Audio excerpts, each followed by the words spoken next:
How to clear out your phone's internal storage on Android.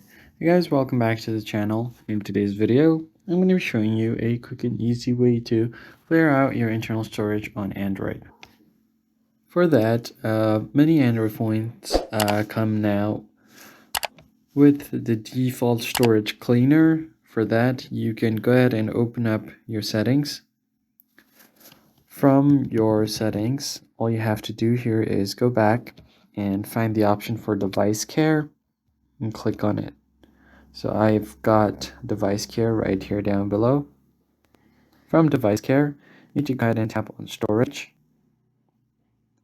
And then from there, you can go over to duplicate files to clear out different duplicates file. I don't have many duplicate files.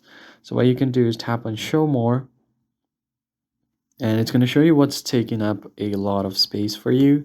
As you can see, I have got my apps that consume almost 49 gigabytes. So you can tap on it and delete the unused apps. For that, you can sort the apps based on storage or what you use it for. What you can basically do is click on the drop down here.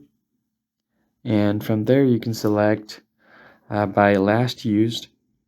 Click on OK and go all the way down.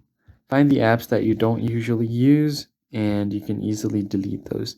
These are all the system files, but you can just go ahead and find the apps that you don't use, tap on it, and then you can tap on force stop or disable. And if you have an option, you can uninstall them as well. So that is basically it, guys. If you found the tutorial helpful, hit the like button down below, subscribe to the channel. I'll see you guys in the next one.